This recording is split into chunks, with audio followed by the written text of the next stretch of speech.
Hi everyone, I'm Dwayne and welcome to the channel. Today we're going to achieve something ambitious. Well, I think it's ambitious because today we're going to try and take a stab at creating a Strymon-esque reverb setup on the Quad Cortex. So I think the reverbs on the Quad Cortex, they're adequate, but I think many would agree that the reverb situation and just the effects as a whole, there's definitely a lot more work to do there. And when it comes to a pedal like the Big Sky, especially the cloud setting, it's a loved pedal for a reason because it sounds amazing and the reverbs are really top notch.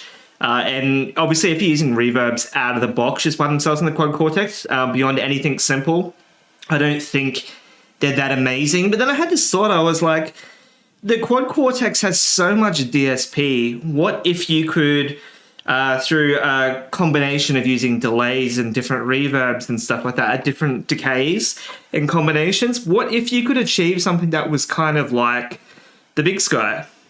And that's kind of where we're going to go today. So I'm going to try and get something that's Strymon-esque, I guess.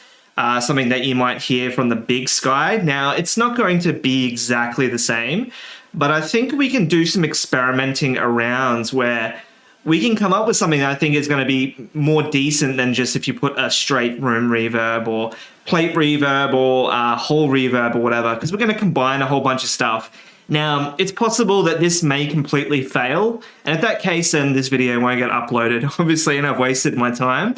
But I'm hopeful that we're going to come up with something that's going to sound awesome. So we're in Quad Cortex control here, and we're going to turn on the noise gate. Now, before we do anything for clean tones, we're going to put in a compressor, and I'm going to make this a really mild compression.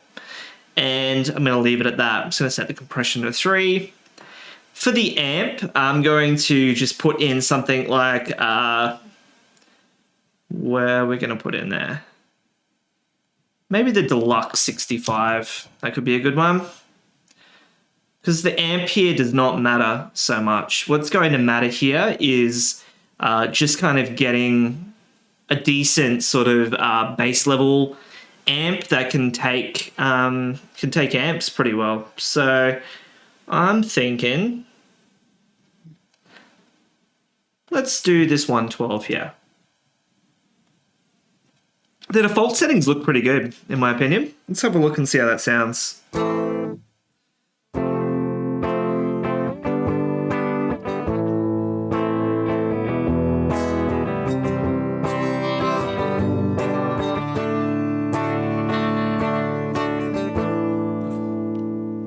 Put that volume up.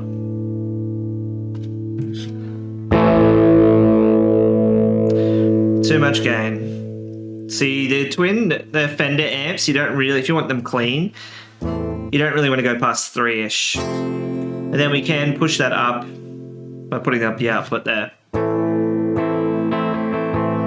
Okay, we've got a decent little clean setup here. I'm happy with that. Now I'm going to set this to go out to row 3. And then row 3 is going to go multi-out. So that should work. Now the reason we do this is because I'm planning on using quite a decent amount of plugins and whatnot. So we're going to, I'm thinking, I kind of mapped this out in my head. But I was thinking a delay going into a reverb. And I was thinking like a plate reverb could be a good one with a long decay. Then I was thinking maybe a whole reverb. And then I was thinking a chorus to add some movement. And then I was thinking of adding another reverb. And then possibly another compressor. And then possibly some EQ to kind of make it a little bit more brighter.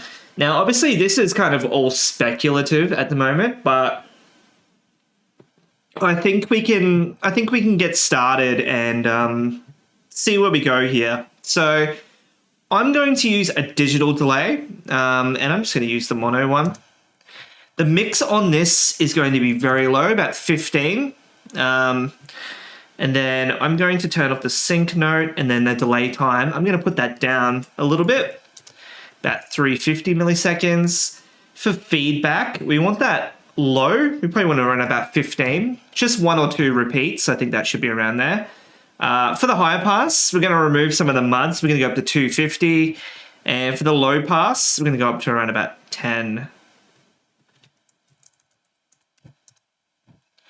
And we're going to keep the trails on. And let's just kind of hear how that sounds so far. It's very, very subtle. Okay, so now we're going to add our primary diffusion reverb. And I think if you're talking like for primary diffusion, you're going to want a plate reverb for that. It's one of my favorite types of reverb to use. Now for the decay, we want this around about 80%. We don't want it like long where it goes uncontrolled, but we want it long. So 80% should get us there, but we may tweak that. We want the pre-delay to be a little bit shorter. We're going to lower the high pass just a little bit to around about 125. Let's just hear what this sounds like, and then I'll know where to go from here. Oh, that sounds so damn good already. I love that.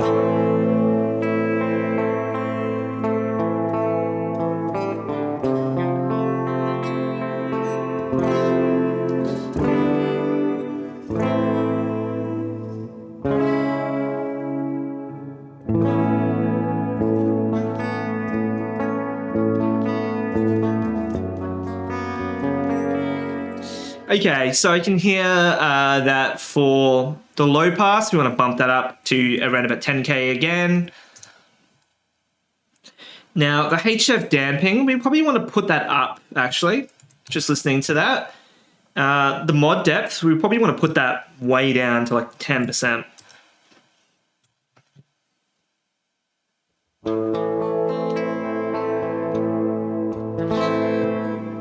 That's sounding nice and lush now.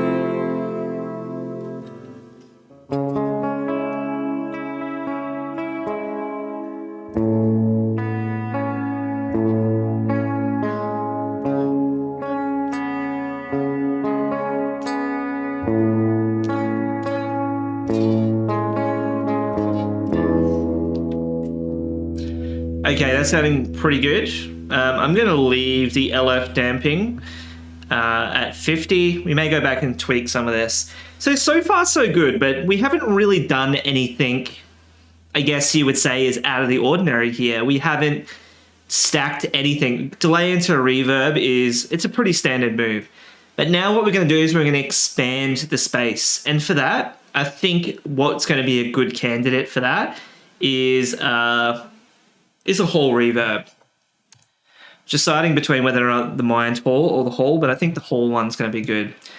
So for the decay, we want, if it's at 10, I would say we want an 8-second delay at least, I reckon, or maybe 7. And I'm going to keep I'm going to put the mix up. We want this one to be a little bit more prominent. Let's just hear how that sounds actually before I tweak any further.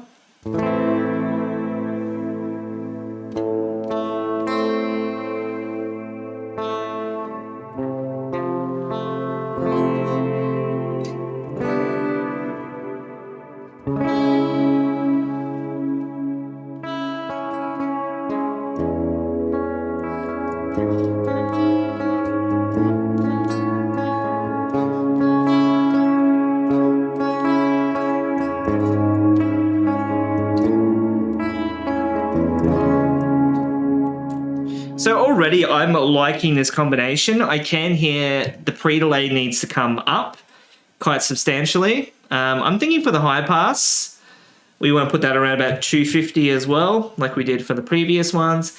And for the low pass, once again, let's do 10,000.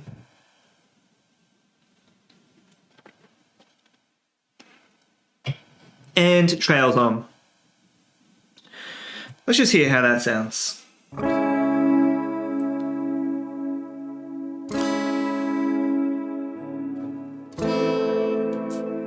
That actually doesn't sound that bad, but it's missing something in there that I'm not vibing with. So I'm actually going to change it to the mind hall. So we had 50%. Now for the decay, We probably want about 90% to get us near that level that we were at with the other one. But the same pre-delay, so we go 80. I think we did 250 for the high pass. We did 10,000 for the low pass. And then for this damping parameter, we'll put that up and leave the trails on. So the whole idea is we want to replicate the big sky cloud sustain effect. So in theory, this should add a massive atmospheric depth to it.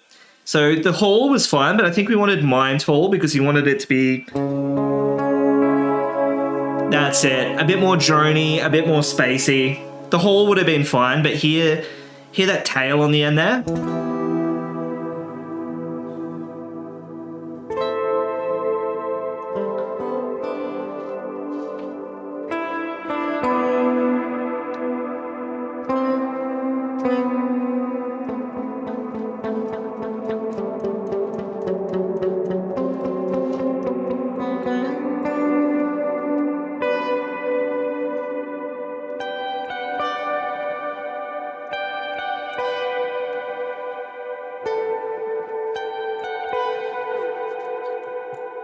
I'm okay with that one for the moment. I think that is actually, that's pretty good where that is. Now, I'm going to avoid adding any more reverbs or anything for the moment. We need something here to modulate the reverb to give it like a shimmering cloud quality, if that makes sense. Now, I think the best thing for that is a chorus, and this the 2292 chorus gives us that kind of shimmering quality. I haven't used this a whole lot, but I do know this will give us what we want. So we want a really high rate for this. We want the rate probably turned all the way up. For the mix, we don't want this to be super prominent. If we made that 100, it would absolutely wreck our sound. So we're not going to do that. And the depth, we probably want that to be like 10%. And also, actually, we want to widen it just a little bit, but not too wide, because this will actually make our sound like really messy if we go and try and overdo it too much.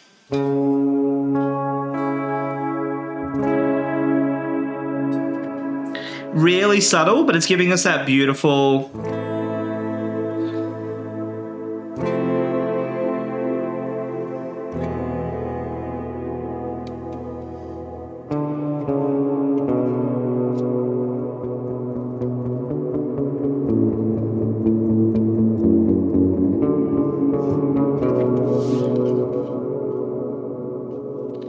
if anything, we could actually put the mix up a little bit more, maybe 23.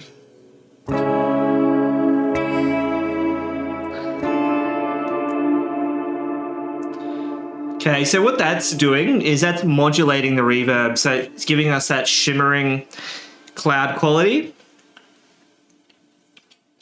And I think we're hitting the DSP pretty hard in this row here. So I think it's time to go down to row 3. So for this, I'm thinking it's time for another reverb. It's about to add another delay, but we're going to add in the tight plate reverb this time. And we're going to make decay kind of a few seconds shorter than the first plate reverb that we added above. So for that, it'll probably be around about, I don't know, 40% on there, I would say. Maybe even lower. The pre-delay, we want that to be a lot higher. The high pass, we're going to do 350 for this one, just a little bit higher, but 10K for the top level. For the HF damping, we want a slightly higher roll-off, so we're going to bump that to like 85. And the mod depth, we're going to drop that down to about 10.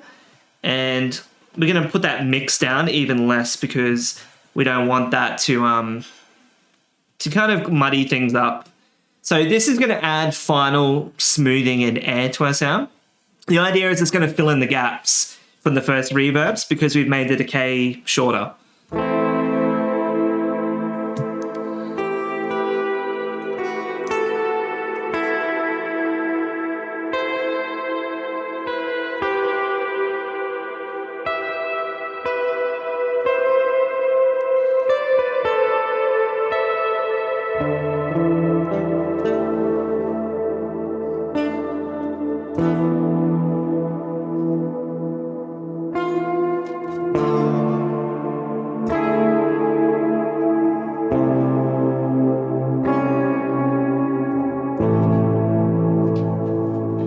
So that's filling in the gaps from the first reverbs, because the first reverbs had varying decay on there. So there was the space in between that you wanted filled by that kind of additional reverb.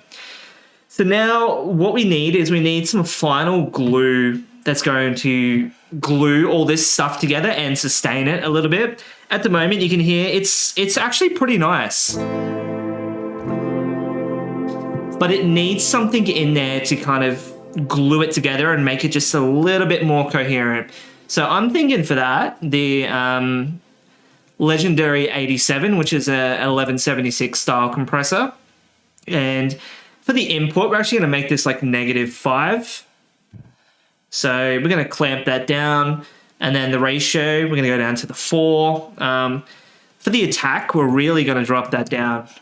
Drop that up to 0.2. So that's going to smooth the compression. For the release, it's going to be a slightly longer sustain, but we don't want it to be 1 second. And then for the makeup, yeah, we'll keep that at 4 and the mix at 100. And let's just hear how that sounds. The idea with the second compressor is it's going to ensure all the reverb tails blend together, so you don't get all those kind of notes flying all over the place. And let's just hear how that sounds. Oh, wow, that has... Wow, okay.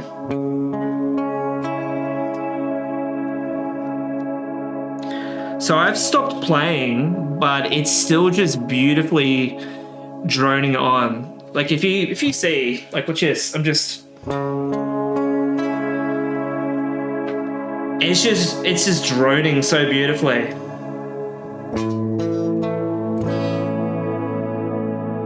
And if I go into like something like the neck pickup or something as well.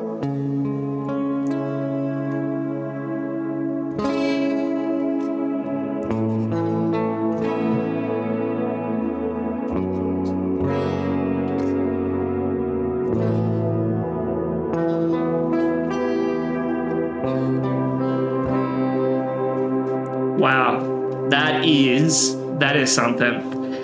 It's actually worked out really well. I think actually the makeup on this compressor, we could drop that down just a little bit. That's better. That is better.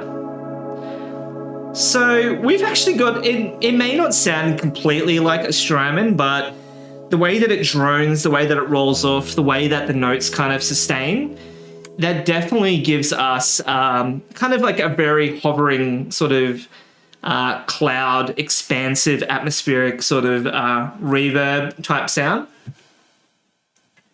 And the way that we've done this is like the delay into the reverb and then all those reverbs and then the compressor at the end. That strategically gives us a beautiful, how do you say it, kind of like controlled dynamic. It makes everything blend.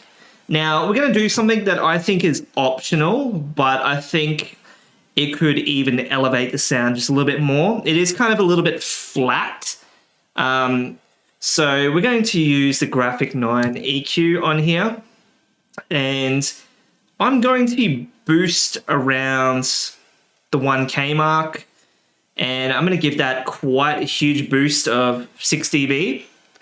And you'll hear how that dramatically changes the sound. So it sounds kind of like a blankets over the top, but now listen to that. It gets brighter. Way, way brighter. So now we're going to do a high pass. We're going to do from 20, and then we're going to do a low pass around the 10,000 mark. Just to kind of make it more warmth and brighter.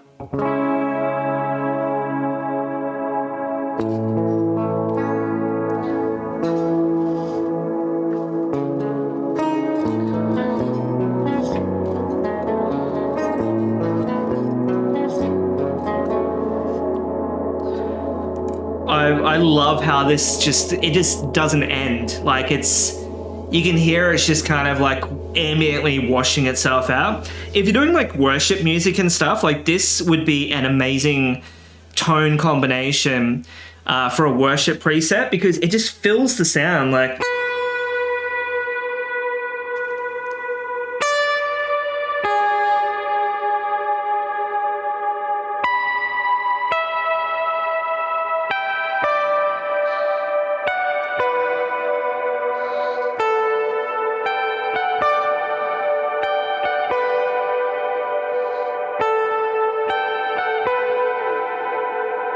love that. That actually worked out a lot better than I anticipated.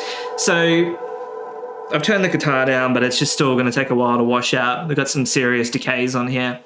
So we went compressor at the start, but then we went a digital delay. Now you could mess with this, increase the mix, and that would really kind of, it would alter the sound. Like, listen to this.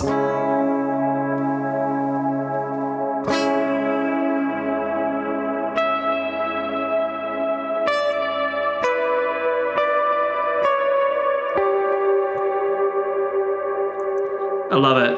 Anyway, we went delay, and then we went into a plate reverb with quite a large amount of decay, and then we went a mind hall reverb. Initially, we tried using a hall. You could replace this for a cave reverb, and it would actually give you a beautiful other sort of quality to it. And then we added a slight little bit of chorus in there. And then we added another reverb in there, which is a plate type. And then finally another compressor to kind of bring everything together. And we did an EQ push at the 1K mark to make everything brighter, and then a high and low pass, 20 hertz and 10K hertz respectively. And then that's pretty much kind of like, that got us there. Now, is it the same as a Strymon? Some of you are probably watching going, that doesn't sound like a Strymon. Well, the idea is that it's meant to be Strymon-esque. And what I mean by that is like, it doesn't sound one-dimensional. It's kind of like there's a lot of things going on. If you want a Strymon reverb sound, end of the day, you're going to have to buy a Strymon reverb, Strymon Big Sky pedal or whatever to get these sounds, because those pedals exist for a reason. And no matter how good amp modeling is, those pedals are always going to have a place, in my opinion, because they can do the lush, modulated, ethereal type reverbs. That modelers like the Quad Cortex and that, because they're doing so much, they don't have the same sort of algorithm prowess that those pedals do. And that's not to say the Quad Cortex one day won't have its own Big Sky, but there's a reason, to my knowledge, that the Helix doesn't have a Big Sky equivalent. The Fractal units, to my knowledge, don't have Big Sky equivalents. So, I mean, those pedals, obviously, they serve a purpose and they're not easily replaceable. So hopefully that kind of helped you see how you can stack things. And in theory, like, you think that's just too much, but really, as you've seen, it's not. So I'm going to save this. I'm going to call this Strymon-esque. And I'm going to save that. And then upload it to the cloud, link it in the description below. But if you made it to the end of this video, I appreciate you watching. And I would love your feedback in the comments as well. Let me know how you think this sounds. And if you use this preset and any adjustments you make, what changes you made, because you could tweak this to your needs. It's a good starting point. And like I said, good for really ethereal sounding stuff, especially worship music. But yeah, have fun. And hopefully I'll see you in the next video. Thank you very much for watching.